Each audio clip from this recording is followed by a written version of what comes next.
I'm Dr. Jeff Nickel. Have you ever met someone who is so afraid of the unknown that fear and even defensiveness may be just below the surface? An individual who can only relax at home? Somebody who gets physically sick from stress?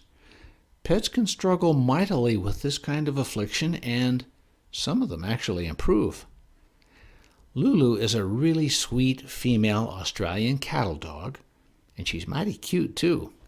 She's 2 years old, and she's a big girl weighing in at about 50 pounds. Lulu lives with a very committed pet parent who will do whatever it takes for her dog's well-being. And that's a good thing because this girl has faced a few serious challenges. Lulu had been adopted from a shelter about 2 months before she and I first met. She had itchy skin and a rather delicate gut. The veterinarian who referred her to me for behavior issues had already started her on a special rabbit and potato diet for a possible skin allergy. An excellent new anti-itch medication called Apoquel was helping, but Lulu wasn't taking it consistently because it upset her stomach. She landed in my exam room because her behavior was scaring the daylights out of people. Lulu often showed sudden reactive aggression toward men of all shapes and sizes. Actually, anybody who rushed onto the scene could trigger this dog's fear-related aggressive displays. She never actually bit anyone. Those histrionics were intended to send a message. Scary monsters don't belong here. Move to the next county and nobody gets hurt. While not to be taken lightly, coming from Lulu, these were empty threats. But some fearful dogs are less hesitant to pull the trigger. For most dogs who get easily freaked out, theatrics like this actually work pretty well. A panicked dog spews an explosion of canine obscenities and jumps around and acts crazy, and all in an effort to motivate the invading fiend to just back away. I know I would. Then, with greater distance from the three-headed alien, an unhinged dog of any size and description can finally calm down a little and take a few deep breaths. A dog like this could avoid her emotional meltdowns if she never encountered a stranger. Sadly for Lulu, her new mom is a social creature. She has frequent visitors. A brand new threat could lurk around any corner for this dog. Poor Lulu's anxiety has caused her to struggle with more than fear-related counter-threats. She was overbonded, following her special person from room to room around the house, always worried about being alone. She wasn't destructive when Mom was away, but she often urine-soiled during her person's absence. The poor kid was freaked out a lot of the time, even without alien invasions. OMG! Lulu's anxiety was causing significant damage to her quality of life. She needed to feel better, partly because when her brain was overwhelmed by excitatory neurotransmitters, the thinking cognitive areas just couldn't function. It wasn't physiologically possible for her to learn a healthy response when she believed that she was under assault. She had a chance at recovery, but she would need the right treatment plan. After carefully observing Lulu and gathering reams of detail about her, the behavioral diagnosis became clear. Fear-related aggressive reactions toward unfamiliar people, defensiveness against perceived threats triggered by unexpected quick movements, and separation distress. I explained the causes and management of Lulu's challenges to her person. I phased in behavior modification protocols for Mom to apply one step at a time. As her good leader exited the house, she was to fully ignore while dropping a few food toys on the floor. Rather than wringing her paws and sweating out her person's absence, the hungry Lulu stayed occupied, engaging her brain in the natural and essential canine survival behavior of foraging. Oh, sure, dogs are predators, but in the wild, they don't really catch that many rats and rabbits. Most of their life-sustaining calories come from carrion, like roadkill. Very often, the carcasses they raid for a snack on the run have already been pretty thoroughly picked over. That's okay. There's almost always one more little tag of rotten grizzle somewhere on that rack. Dogs have survived for millennia because they never miss a chance to stock up on groceries. It's gross, but the dogs we love and snuggle aren't really little people in furry suits. They're members of a different species, one that is not easily disgusted. Lulu's fear of visitors had its own management strategy. Strangers who entered the house were to sit before this girl was allowed out into the living room. Being closer to the floor made them seem smaller and less threatening to her. If a guest needed to stand, they were to tell Lulu's boss first, so this easily frightened dog could be put in another room instead of freaking out. Pets with severe behavior disorders need every advantage if they're going to have a decent chance of success. Medication, while not the entire solution, made it possible for Lulu to learn better alternative responses. A moderate dose of fluoxetine reduced this girl's anxiety significantly. She was calmer when her mom returned home, but longer absences were still a challenge.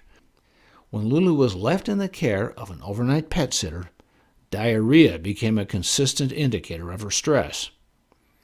Avoidance of Lulu's fear triggers was also important. By not allowing her to ramp up her arousal, we could prevent the strengthening of the neural circuits in her brain that were responsible for her old dysfunctional coping habits. Abandoning those knee-jerk responses made it possible for us to teach Lulu to earn good things from Mom, instead of wigging out in self-preservation mode. Teaching a new behavior to take the place of an old one is called response substitution. Simply scolding a dog for doing the wrong thing, like lunging and snapping, never works because she's agitated in the moment and has to do something. The essence of better behavior is abandoning the old default nonsense and replacing it with a healthy response that is always reinforced. Punishment is faster, but an anxious dog can only get more anxious and behaviorally sicker when getting repeatedly hammered. There is a great deal of scientific research for veterinary behaviorists to draw on. We employed more than a few well-established methods for Lulu. At the earliest hint of inappropriate arousal, her leader would whip out her click stick and give her willing subordinate the opportunity to earn a click and then a treat. By simply touching her nose to the end of the stick, on command, Lulu would earn an immediate reinforcer, the click, followed by a treat, and then, best of all, an interaction with her magnanimous leader. There's nothing like a kind word and a pat on the head. Lulu's physical symptoms were a related but separate diagnostic and treatment challenge, and a serious drag on hers and her mom's life.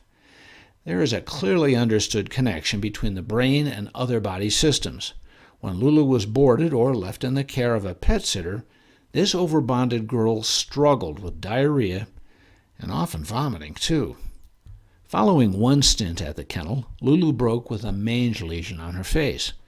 Those microscopic burrowing insects, called Demodex, had very likely been on board since the kid's earlier stint in the shelter.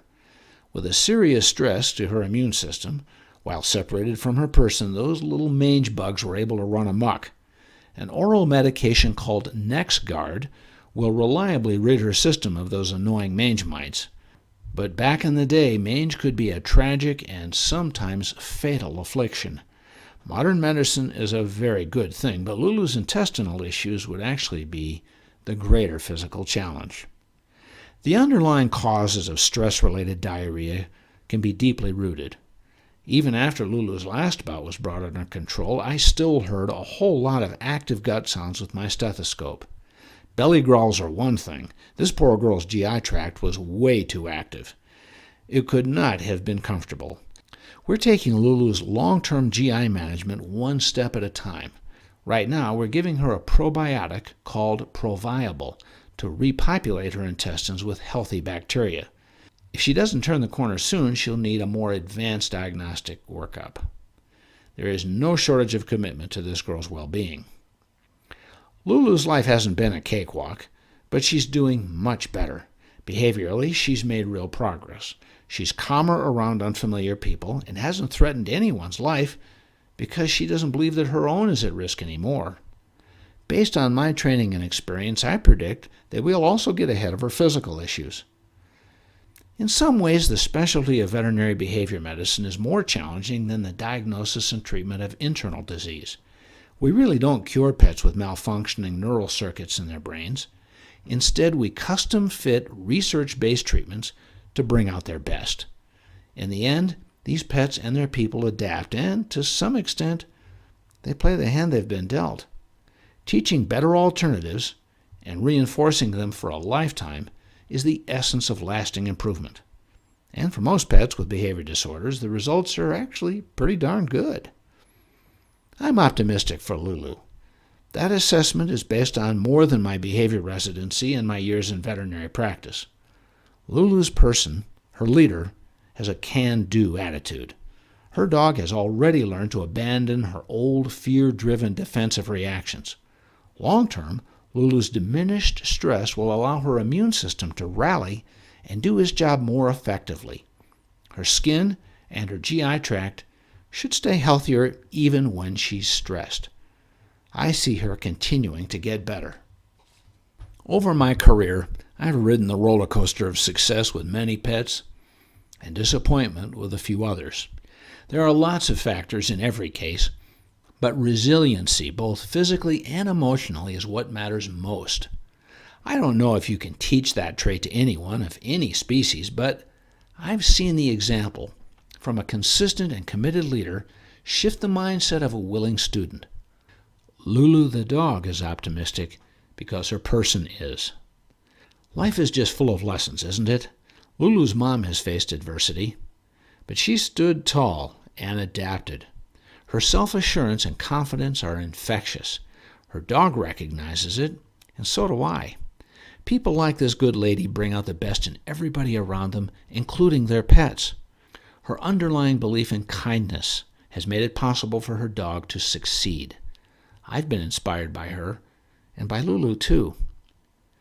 It can be hard to push ahead, but Lulu has already learned that she will feel better when she buys the reliable structure that we're selling.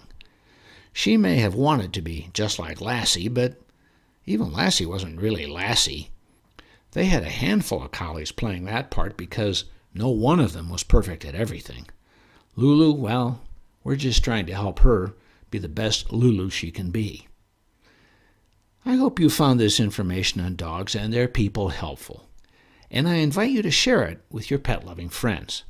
If their dogs react badly to surprises or get sick and act out when their people are away, they'll be glad to have this information. Each week I make a short video or podcast or write a blog to help people bring out the best in dogs and cats. Sign up at no charge on my website, drjeffnickel.com, and I'll also send you my at-home emergency first aid and CPR guide for pets. Thanks for listening. I'm Dr. Jeff Nickel.